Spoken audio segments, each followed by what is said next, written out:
The following program is brought to you by Kevin Shorey Ministries and our family of friends. Hello, everybody. Welcome to the Kevin Shorey Show. It's my favorite Mickey. I love Disney. But you know what? There's a real place, not a magic kingdom. It's more magical than the magic kingdom. It's called heaven. Yes. And I have a lot of relatives there and friends that are going to be up there. But when the relatives are here before they get to heaven, we should pay attention to them and honor them all the time. You know, we just celebrated Mother's Day, and so we honor our mothers, and then Father's Day's coming up. But today, holidayinsights.com, you know what day it is? Thursday. It is Thursday, but no, it's also Visit Our Relatives Day. Oh. So visit relatives. Call them. Visit them by, the FaceTime them, Skype them, Where are your relatives from, Kev? My relatives are from Massachusetts, and Maine. My father's side was Maine. And my mom's side is Massachusetts, and actually landed at Plymouth Rock, my ancestors, on the Mayflower. Yes. Wow. How about your relatives? A little bit of everywhere, Kev. Everywhere? All over? Yeah, and my family of friends. No matter if we always have our family of friends. We're so thankful for our family of friends. They're all my relatives, Kevin. They are. They're all. We should add relatives. the map up here. That would have been. All my relatives, Kevin. They're everywhere. Yeah, all those. Yeah, from that map. Green dots. dots. We'll show the map when we come back. How about that? Oh, how about it? Let's start with a roll it. Would you like the honors? Roll it.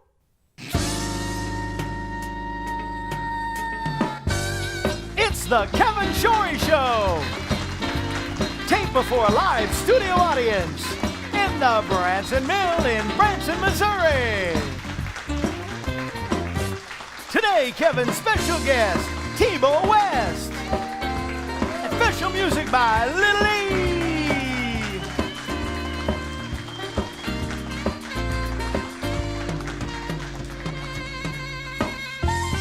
This show is for our relatives, moms and dads, and our family of friends. Here's your family member and host, Kevin Shorey. Welcome to the Kevin Shorey Show. Isn't it a great day to serve the Lord? Every day is a great day to serve the Lord. Especially today. Yes. Especially today, because it's Visit Our Relatives Day.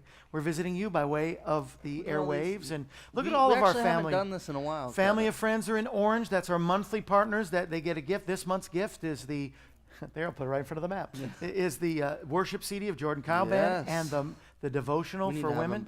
1 Minute Inspirations. Yeah. And then there's the dollar people. We haven't talked about it in a long time. I think here's some of the breakdown. Be ready to show your love. Are you listening to anything I'm saying? I'm reading. I've already moved on to the dollar. But so at the dollar, I do that to you all the time too. we have it in our mind. But I think I need to break down for millennials, or maybe even not baby boomers, but Generation X or Y. Here's what a letter is. First of all, there's an envelope. And then you already lost me. Yeah, see? Is that on my phone? No, it's a piece of paper that you buy. And it's something like this. Okay. And in this side, you put your return address, your address. I don't want them to send it back. Here you put my address. Okay. Kevin Shorey Shore, Kevin Shorey Ministries, P.O. Box 1122, Branson, Missouri, 65615. Okay. Very rare, but it's true.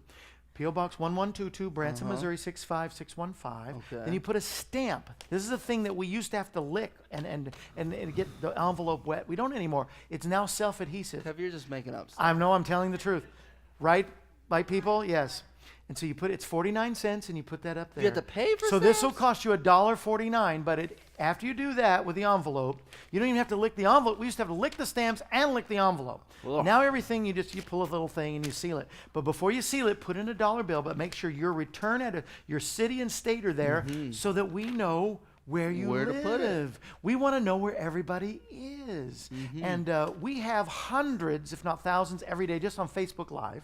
We have, the hundreds of those that are on our network, that are on, the television. We're about to go on in Texas, in Dallas, Texas, in that area station. We're all over Alabama. Those kind of deals. So we just want to know where, especially if you're new to us. We have new names. I see on, we watch you during the show on Facebook Live. So let us know where you are. And so once again, you get an envelope of any color or size. You put a dollar bill in it. You seal it up. And you take a 49-cent stamp, put it in this side, which is the right-hand corner. On the left-hand corner, you put... Now, you may think I'm being silly, but there are people that have no idea. I don't know what you're talking about. Like Justin, exactly. So you're out there, let us know, and we want to put you on the big map and join our family of friends. We love that. Yeah. Right? Yeah, yes. Give me a little key. Give me a little, I just feel like singing because it brings me joy. Huh? Jesus, you're the center of my joy. It's a solo. Oh. All that's good and perfect comes from you. I'm just playing. Lord, you're the heart of my contentment, the hope for all I do. Jesus, you're the center of my joy. Isn't that a good song? I love that song. Richard Smallwood wrote that with the Gaithers. And also, my joy is family. Family is my joy. I love my wife almost 12 years now, and my kids. One of them's here today. He just graduated from Southwestern Assembly of God University. And yes, he graduated. Hallelujah. Barely. Now we suffer from maltuition. Huh. Thank you. Ooh. And our daughter, she just had a birthday, last week, and she's at Youth with a Mission. But I had a thing about moms. I hope I have time now. My mom taught me a lot of great things, Yeah. And I know we celebrated Mother's Day already, but this is just Mother's Month, really. May is. Yeah. May flowers. April showers bring May flowers. Oh. Beautiful flowers for Mom. Whole thing works together. Thank you, Tim, by the way, for playing that. And now he's going to lunch. But she taught me logic. She used to say, if you fall off that swing and break your neck, you can't go to the store with me. That makes sense. Logic, yes. She taught me medicine. If you don't stop crossing your eyes, it's going to stick. Yes. Do you remember saying? Yes. Oh, yeah. Medicine. Mother taught me to think ahead. Okay. If you don't pass your test at school, you'll never get a good job. That's right. Think ahead. She's wise. Yes. She taught me that she could actually read my mind. Mothers can read their kids' mind. Yeah.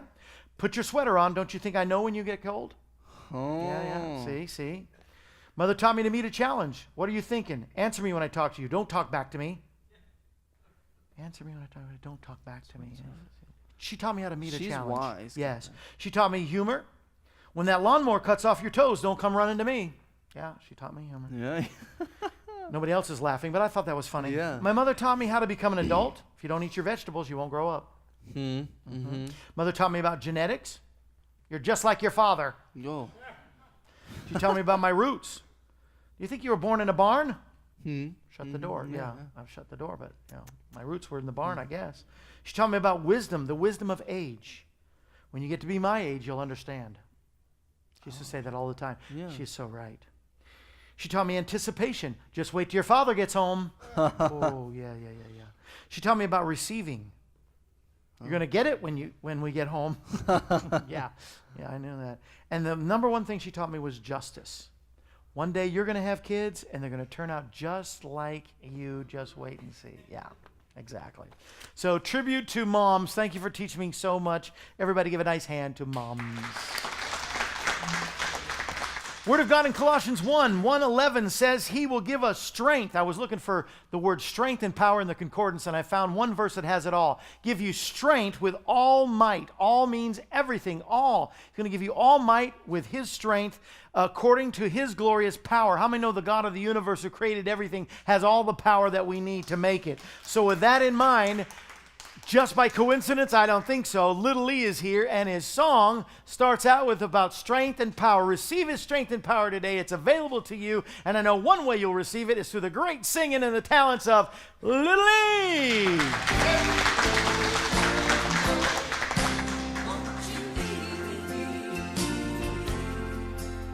I am tired, and I need my strength and power to lead me over my darkest hour. Lord, just open mine eyes that I may see. Lead me, oh Lord, won't you lead me? Lead me, guide me along the way. For if you lead me, I cannot stray. Lord, just open mine eyes that I see. Lead me, oh Lord, won't you lead me? I am lost if you take my hand from me. I am blind without my light to see. Lord, just always let me my servant be, and lead me, oh Lord, won't you lead me?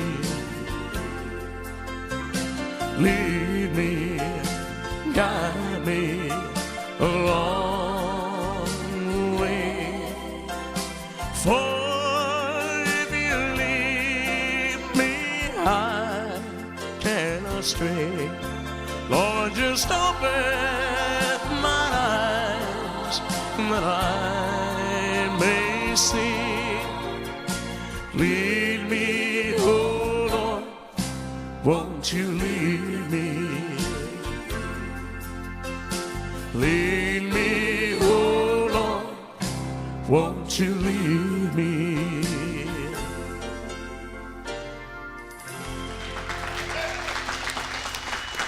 Thank you, Little Lee. That's what we need today, for God to lead us, and we follow His lead. We can't go wrong that way, for sure. My mom's favorite verse was, in all your ways acknowledge Him, and He will direct our path. So just let Him be the lead in your life. You cannot go wrong. Here's a man who knows about following the Lord, and one of his wives, oh gosh. One of the members of Heaven's Heart Trio, Miss Shorey, is his wife. You know him, you love him, the Heaven's Heart Trio. They're here today to support. But would you welcome Truett, T-Beau, West to the program? How are you, sir? I'm glad that you just have one wife. Yes. Right. Is his pack on? Is he ready? Can everybody hear him okay? Okay. But you were born, raised, let me guess, Louisiana. That's correct. Yes, because I looked at the book. But you become an author. Did you always want to write books? Were you always lean towards writing and being an author?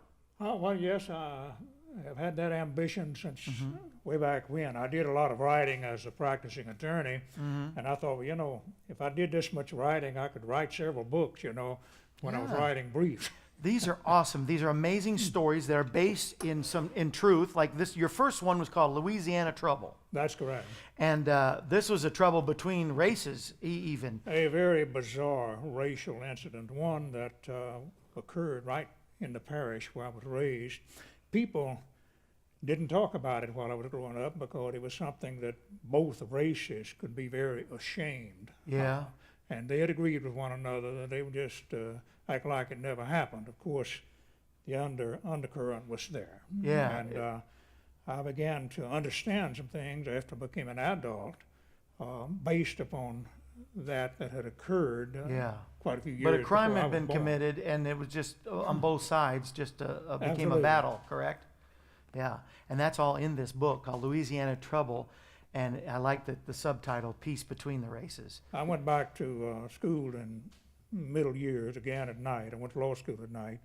I got a master's in history, and it was while I was in a class that I mentioned this episode to a professor that was an expert in Louisiana history. He was unaware of it, and he acted like he didn't believe it. I was rescued by another attorney who happened to be monitoring that class, and he was older, and he remembered something about it. He said, somebody needs to do a paper on that. Well, in each of the graduate courses, we had to do a paper. Yes, sir. And so we took a break from class, and he repeated that several times. Somebody needs to do a paper on that. I said, well, I guess I know what my paper will be on. Yeah. And I went back to my father, the only person I'd ever heard mention it. And from there, the paper was based primarily on oral interviews, although there were newspaper columns also that had covered it, and that research paper is in the back of that book. It's an appendix. And Right. So That's the factual part. There's that's right. the fiction. So and this the is placed in a fiction story. is historical fiction based upon that research. And now I love what you've done recently. This is your newest book. Now you've written 5 or 6? Is this I've your written 6th? 5 books. Okay. 2 of them are books of Christian culture commentary in which we apply the scriptures to the culture in which we're living now. Yeah. No, that's great. And 3 of them are fiction books. There's a sequel to this book Oh, okay. called Homefront Trouble, set 10 years later, intended to depict what it was like on the home front in this Yeah. same parish Yeah. during World War II. Not many Whoa. people can remember how it was Yeah, I during can't. Yeah. World War II on the home front. But it was a time when, for a while, it was not certain we were going to be able to win the wars, Yeah. 2 wars on Wow. opposite I'd like to coasts. read that. I'd like to see that too. These are really interesting reads for everybody. And his address or email or wherever you can find his information is in front of us now to show you where to get these books. You'll want to get these. Are great. I mean, if you're like me, I love a good story as well as I read a lot of biblical books and a lot of texts, but I read a lot of historical books or fiction books. And I like when you can take, now especially this newest one, you've taken the back set of the Ozarks, one of my favorite places. I haven't spent much time in Louisiana. I've been in some bayous and swamps and scary places, but not as much as in the Ozarks, of course. I've lived here over 12 years. And I love this book. Now, before I get into this book, though, you were an attorney, That's right. which you've broken the oxymoron, Christian attorney. And so it's no longer an oxymoron. There I'm actually also are a Christian retired attorneys. minister. I'm a Yes, retired minister. and minister. I was a preacher before I was a lawyer. Yeah. And I See, that's- combined the two, which is pretty unusual. Yes, It is.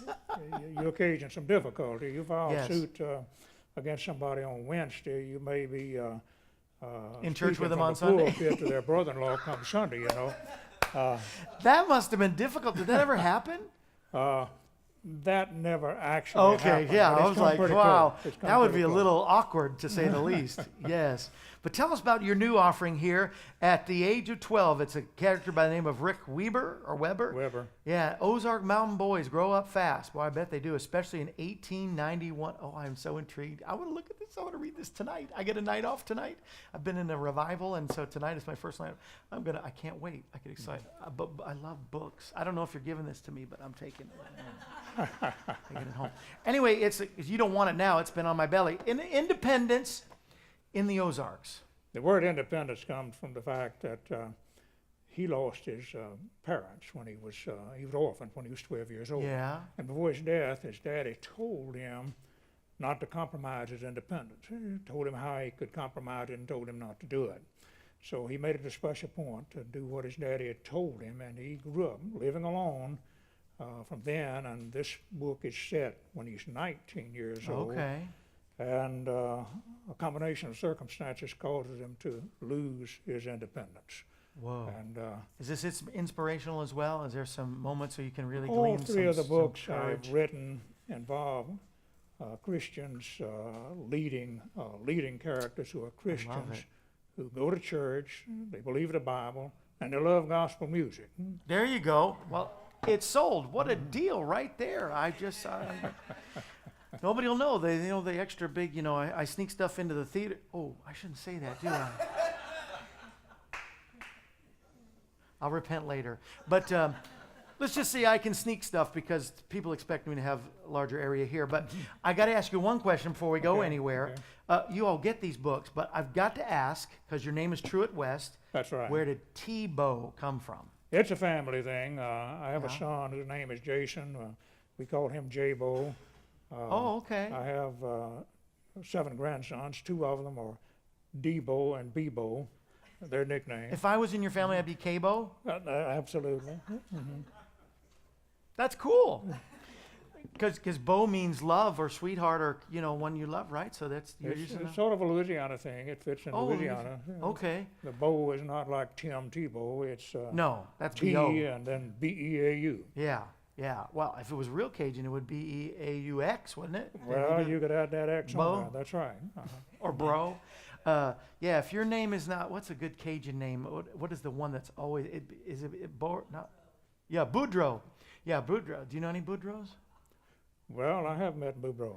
Does your wife or do you cook Cajun food in any kind of regular basis? Have you had good jambalaya or? You know, my wife does not care for spicy food, and I might cook some Cajun food, But she except wouldn't that eat it, yeah. she wouldn't care for it. And It's disappointing because they're good cooks over there. Those Heaven's Heart Trio ladies. But when I got a chance, I get some Cajun food. Well, you know my phone number. But get some of these books. You want a good read that's inspirational and definitely encouraging and historical. You know, Marshall and I, we talk on our 11 a.m. show. By the way, you can watch us at 11 a.m. We have a morning show that we talk about history and other current events, as well as I do a devotion. But we love history, and so this set in the late 1800s. This one in the early 1900s. 1933-34 was when that episode occurred. Yeah, And that's what it said. it intrigues me already. And keep writing. You got any ideas for the next thing? The next one will be a sequel to Independence in the All Ozarks. right. And the central character, I've done work on it, the central character will be a son of the central characters in this book, and he'll be a World War I veteran. Okay. Is Branson in here in any way, or is it going to be in the next book? No, it's not mentioned there. There's a mention made of the ball knobbers, and Oh, okay, yeah. Well, that's historical around here. I just learned the other day what a bald was. mhm. A bald, it's a it's a hairless mountain. Yeah, exactly. Hairless mountain. Oh, that's where the word bald. See, now because I just thought, okay, it's a looks like it's a mowed lawn, or out in the mountains, but it's a I learned so much on my show. I hope you do too. I've learned that one of the greatest songs ever written was this song that Little E is about to sing. And I'm so glad he's going to sing it because listen to the words of this song and let it bless you today, because there is an answer found. There is a lighthouse on the hill, and that lighthouse is Jesus. And here's once again, Little E.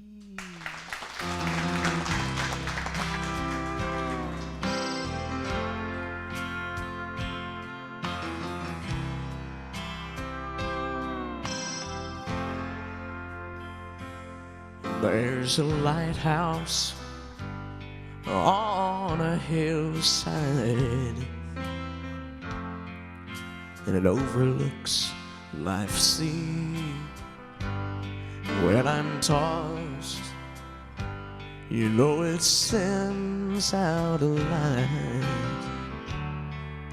light that I might see.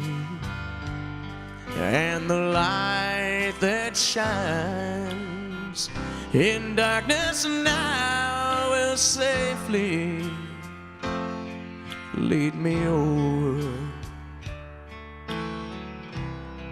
And if it wasn't for that old lighthouse, I know my ship would sail no more. Everybody that lives around us, they all say, why don't y'all tear that old lighthouse down? You see, the big ships, well, they don't sail by this way anymore. And there ain't no use in that old thing is standing around.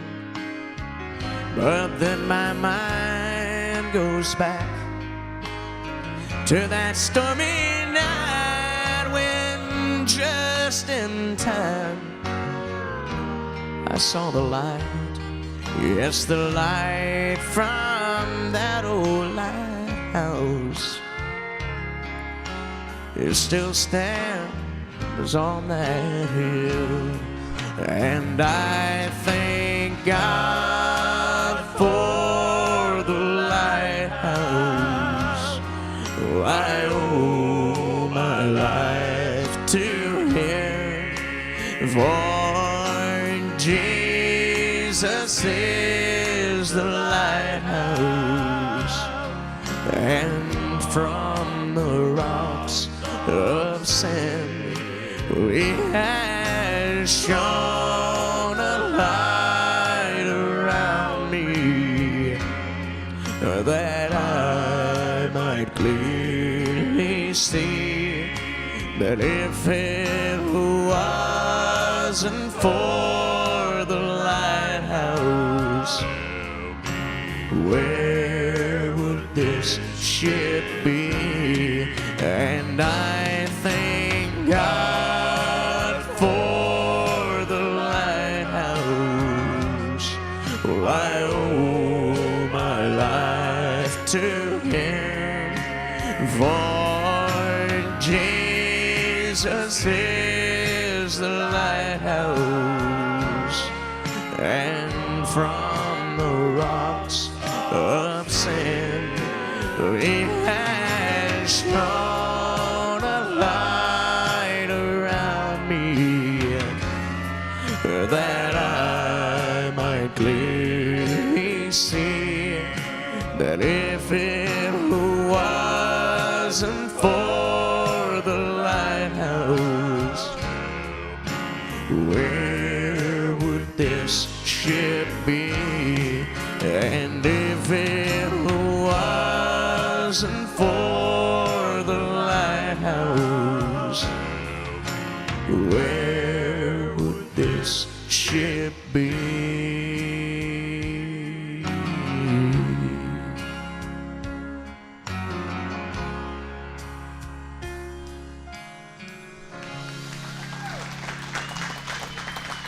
Yeah. Well, it's easy to get on my soapbox now for sure after that great song. Thank you, Little E. Thank you, T-Beau West, for that great interview. And I was speaking from Colossians 1 a little bit earlier, saying He will strengthen us with all His might and according to His glorious power. How is He able to say that? How is He able to do that? Because He delivered us from another power, a power that's weaker than His power, the power of darkness. But He delivered us from that. He was a lighthouse in the middle of the darkness and conveyed unto us the kingdom of the Son of His love, in whom we have redemption through His blood, the forgiveness and the removal of our sins. It comes from the lighthouse, Jesus. And if you want to know Him, you can know Him right now. You can say, Jesus, I need the light in the middle of my darkness. Be the light in my life. You know, come into my life, and I will serve you, and I will give you all of my past, my cares, my sins. Isn't it amazing how you can give all your problems to Him, and He'll take them and make something new out of you? He will. And then you can be part of the family. Today's Visit Your Relatives Day. You can be part of the family of God. It's a great, great family in a great, great kingdom who has a great king. That's why I wore this tie. I meant to say that earlier. One of my relatives, and I won't mention which one, actually gave it to me one time for the holidays. But it is a pretty tie. You know, it's just nothing I would wear every day. But you know what? You do stuff like that because you love your relatives, and you do stuff for one another. You may feel like you're alone today. This is another reason you should be part of the family of God, because the family of God knows that part of the kingdom. Here's the only two rules we have in the kingdom. This is it. Love the Lord your God with all your heart, soul, and mind, and love your neighbor as yourself. And you do that, you fulfill all the law. So join the family today, and we'll see you tomorrow with another great guest. Jesus is the answer for your world today.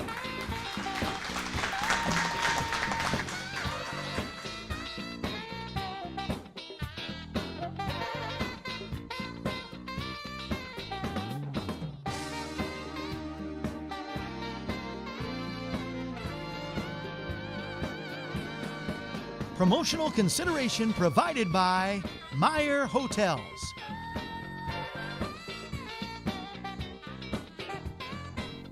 The preceding program was brought to you by Kevin Shorey Ministries and our family of friends.